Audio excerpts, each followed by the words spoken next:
Hello, it is Monday here at Secret Circus, so I must be Alyssa, and today I'm going to give you some book reviews.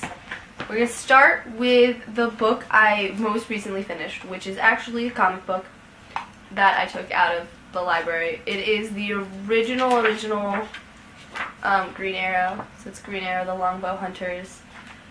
I don't know how long I'll talk about this because I feel bad for having an entire video about Arrow and now having a video about the Green Arrow comic book, but I mean they're different things, and this is it was so good. It's 3 comic books actually. It's the mini-series of it, and I find the art of it really fun. Like, I like the way they did the art, and the feel of it is really cool.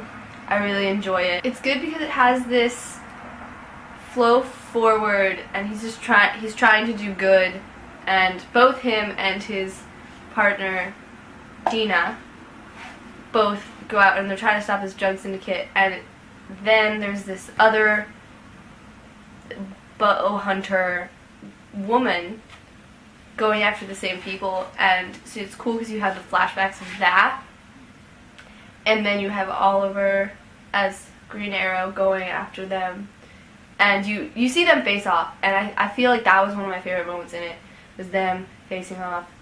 Yes, I don't know how to review comic books or books in general, so this is really terrible, and I'm sorry.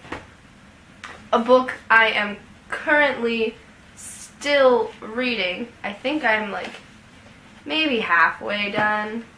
It's hard to tell because it starts.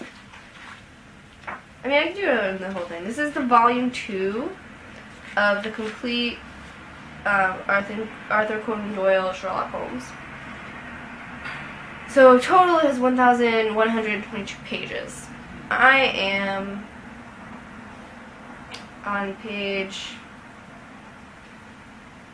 maybe 800 something. So I am technically, of the entire volume, over halfway through. So this is volume 2. Volume 1's over there, actually. I may or may not have started reading these because I wanted to see how many references were made between them and Sherlock.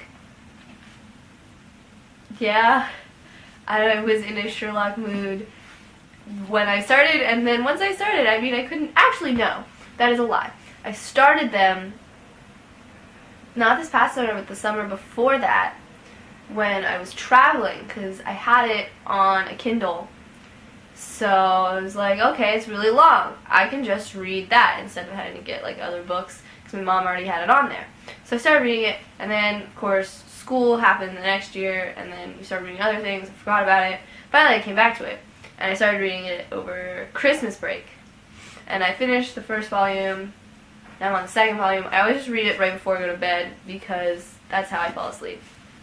Cool fact. And it is really interesting comparing it to Sherlock because, especially when you read stories that the episodes kind of take their name from, because that general theme is there, but they play with the plot and make it their own.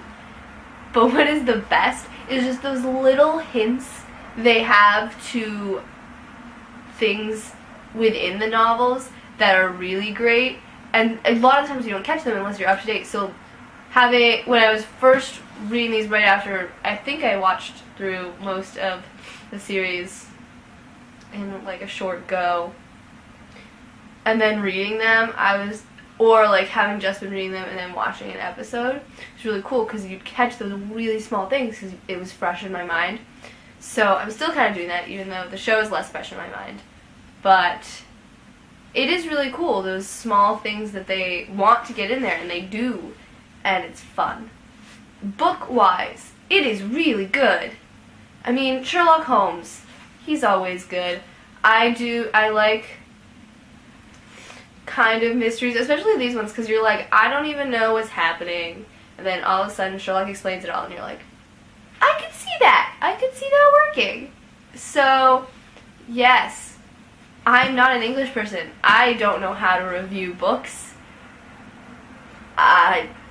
This was my first go at that, and it was, well, I mean, you guys can all judge it It's not great. But, okay, Emma, I will see you reviewing books on Wednesday, or something with books.